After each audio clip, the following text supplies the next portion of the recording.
नमस्कार। आज हम मध्य प्रदेश की पूरी रूपरेखा को समझने की कोशिश करेंगे। देखिए, ये राज्य सिर्फ भारत का भौगोलिक केंद्र ही नहीं है, बल्कि सही मायनों में ये इसका सांस्कृतिक और ऐतिहासिक दिल भी है। तो चलिए जानते हैं कि ऐसा क्यों है। तो इस पूरी कहानी को समझने के लिए हम इसे 5 खास हिस्सों में देखेंगे। पहले इसकी पहचान से शुरू करेंगे, फिर इसके भूगोल, इतिहास और आज की बनावट को समझेंगे, और आखिर में इस सवाल का जवाब ढूंढेंगे कि मध्य प्रदेश इतना जरूरी क्यों है। ठीक है, तो सबसे पहले बात करते हैं इस राज्य की बुनियादी पहचान की। इसकी शुरुआत कहाँ से होती है, इसके आधिकारिक गठन और इसके प्रतीकों से। तो तारीख है 1 नवंबर 1956। ये वो दिन था जब मध्य प्रदेश राज्य का आधिकारिक तौर पर गठन हुआ। इसके आज के प्रशासनिक इतिहास को समझने के लिए ये तारीख एक तरह से स्टार्टिंग पॉइंट है। अच्छा, ये सिर्फ कुछ प्रतीक नहीं है, बल्कि ये राज्य की आत्मा का हिस्सा है। दूधराज, जिसे शाह बुलबुल भी कहते हैं, अपनी खूबसूरती के लिए जाना जाता है। फिर है बारासिंगा, जो कान्हा नेशनल पार्क का गौरव है, और बरगद का पेड़, जो विशालता और जीवन का प्रतीक है। ये सब मिलकर मध्य प्रदेश की शानदार बायोडायवर्सिटी और विरासत की कहानी बताते हैं। चलिए, अब पहचान से आगे बढ़कर इसकी जमीन, नदियों और जंगलों को देखते हैं, क्योंकि सच कहूं तो मध्य प्रदेश की असली पहचान इसके विशाल और अलग-अलग तरह के लैंडस्केप में ही तो बसती है। और जब हम यहाँ की जमीन की बात करते हैं तो नर्मदा का जिक्र सबसे पहले आता है। नर्मदा नदी सिर्फ पानी का एक स्रोत नहीं है, इसे तो राज्य की जीवन रेखा मतलब लाइफलाइन माना जाता है। ये मैदानों से लेकर लोगों तक हर किसी का पोषण करती है। जरा सोचिए, यहाँ की डाइवर्सिटी कितनी गजब की है। एक तरफ सतपुड़ा की सबसे ऊंची चोटी धूपगढ़ है, तो दूसरी तरफ कान्हा किसली के घने जंगल, जहाँ बाघों का राज है, और भेड़ाघाट की वो संगमरमरी चट्टानें, जिन्हें खुद नर्मदा ने सदियों में तराशा है। कमाल है। ये एक बहुत ही दिलचस्प बात दिखाता है। छिंदवाड़ा, जो क्षेत्रफल के हिसाब से सबसे बड़ा है, वो राज्य के ग्रामीण और प्राकृतिक फैलाव को दिखाता है।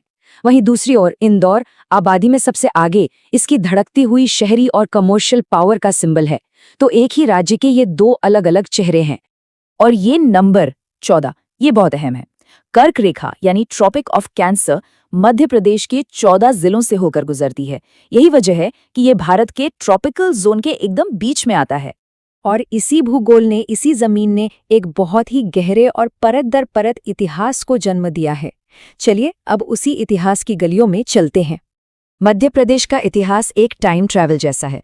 ये भीमबेटका की गुफाओं में हजारों साल पुरानी रॉक पेंटिंग से शुरू होता है, फिर चंदेल राजाओं के बनाए खजुराहों के शानदार मंदिरों तक पहुंचता है, और राजा भोज जैसे ज्ञानी शासकों और रानी अहिल्याबाई जैसी महान शख्सियतों की विरासत को अपने में समेटे हुए है। और जानते हैं, ये गहरा इतिहास आज भी जिंदा है एक वाइब्रेंट कल्चर के रूप में। चाहे उज्जैन में महाकालेश्वर मंदिर की आध्यात्मिकता हो, सांची स्तूप की शांति हो, या फिर तानसेन संगीत समारोह और भगोरिया हाट जैसे त्योहारों का जोश, यहाँ के हर कोने में संस्कृति सांस लेती है। तो इतिहास से निकलकर अब आज के मध्य प्रदेश की बात करते हैं। देखते हैं कि आज इसका एडमिनिस्ट्रेशन और इकोनॉमी कैसे काम करती है। आज का मध्य प्रदेश 230 विधानसभा सीटों के स्ट्रक्चर पर चलता है, जिसे 10 एडमिनिस्ट्रेटिव डिवीजनों में बांटा गया है, और इसका मेन हाईकोर्ट जबलपुर में है। इसकी आर्थिक पहचान को इन दो नामों से समझा जा सकता है। सोयाबीन के जबरदस्त उत्पादन की वजह से इसे सोया स्टेट कहते हैं, खासकर मालवा रीजन में। और सिंगरौली को तो ऊर्जा राजधानी यानी एनर्जी कैपिटल का दर्जा मिला हुआ है। खेती के अलावा भी यहाँ की अर्थव्यवस्था के कुछ बहुत ही यूनिक पिलर्स हैं। जरा सोचिए, पन्ना से देश के हीरे निकलते हैं, देवास में हमारे रुपए छपते हैं, और नेपानगर देश को अखबारी कागज देता है। ये इंडस्ट्रीज मध्य प्रदेश की इकोनॉमिक पावर को दिखाती हैं। तो इस पूरी बातचीत का निचोड़ क्या है? आखिर मध्य प्रदेश को समझना इतना मायने क्यों रखता है? असल में सबसे जरूरी बात यह है कि मध्य प्रदेश सिर्फ एक राज्य नहीं है, ये तो पूरे भारत की एक छोटी सी तस्वीर है। एक ऐसी जगह जहां हजारों साल पुराना इतिहास, अलग अलग संस्कृतियां, घने जंगल और आज की मॉडर्न इंडस्ट्री सब एक साथ मिलते हैं। तो मध्य प्रदेश को समझना सिर्फ कुछ तथ्य जानना नहीं है, बल्कि ये भारत के दिल को समझना है। और ये हमें एक बहुत बड़े सवाल पर लाकर छोड़ देता है। अपने शानदार इतिहास और आज की ज़रूरतों के बीच बैलेंस बनाते हुए मध्य प्रदेश भविष्य में अपनी क्या नई पहचान गढ़ेगा? ये एक ऐसा सवाल है जो सिर्फ मध्य प्रदेश के लिए ही नहीं बल्कि पूरे भारत के लिए बहुत मायने रखता है।